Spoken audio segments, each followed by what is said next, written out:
What's up, everybody? Today we have the Carson versus Easywithaces quarterfinals match.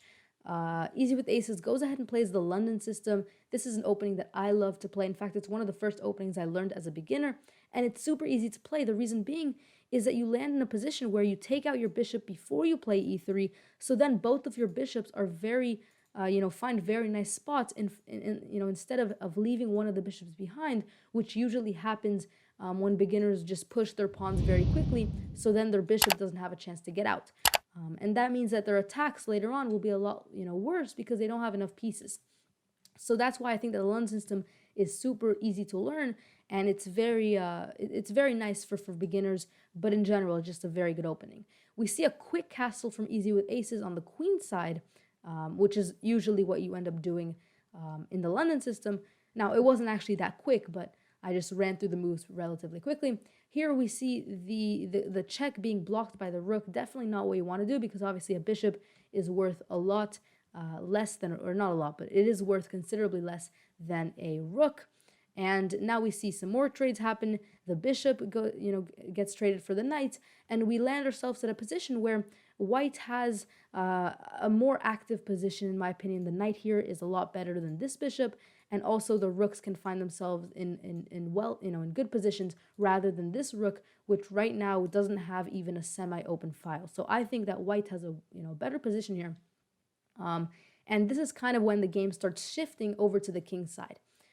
White ends up castling queenside, which means that white is very happy pushing on the king side. And you'll notice that because white started attacking on the king side, look at how weak and bad this pawn is. So if you castle opposite sides from your opponent, you definitely want to be that person that starts attacking, because notice that black doesn't have a chance to counterattack. Look at this. White moves his queen over to a very sensitive spot next to the king, and then moves its rook to start pushing the pawn here. And that's exactly what happens. And you'll notice that black doesn't even have the chance to start counterattacking on this very safe king.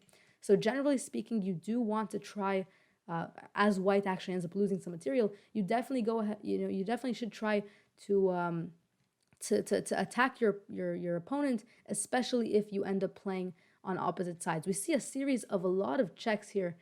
Finally, a trade happens, and I mean, look at the absurd amount of pawns that white has. I don't think anyone would fail to checkmate with this. You could even sacrifice these two pieces, take this pawn, and just easily promote. So that's exactly what ends up happening. In fact, you end up promoting twice because that's just the easiest way to mate. So if you have the ability to, go ahead and promote twice. The only thing, you should be careful of stalemates. Now let's move on to game two. So game two, this time Carson has the white pieces, and what you'll notice is that he played c4 and then f4. Why is this not the best pairing? Well, the reason, first, you do have less, control in the center, but possibly even more important, you don't have the ability to take out either one of your bishops. When you move your central pawns, you free up the spot for a bishop. And that's why the London system can be can be considered very good, because both bishops get the light of day very quickly. Whereas in this opening, both bishops are very sad. In fact, if we just zoom in a couple of moves, look at how he has to develop the light square bishop. He does find a fianchettoed square, so relatively nice, but then look at the dark square bishop. Both of the bishops are active for Easywithaces. This bishop, super sad here on this horrible diagonal, and also here.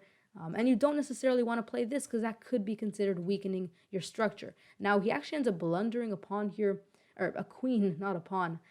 And what you'll notice is that the chemistry that a knight and a queen has, especially, late game, but even in this position, can be very, very important. So, for example, the knight comes here, stretching itself all to these spots next to the king, and the queen can just kind of come and use the knight as a yo-yo that just kind of throws a string to the queen that can protect it. And then that's why checkmates with the knight and the queen are relatively common. So this is how the game ends, super quick, 15 moves. I barely had enough time to commentate about it. But definitely one of the biggest key takeaways from both matches, you want to take care of your bishops as quickly as you can and get them out into the game. Hopefully you enjoyed this little video here. And, well, make sure you guys subscribe if you want more of these videos, and I'll see you guys next time. Peace out.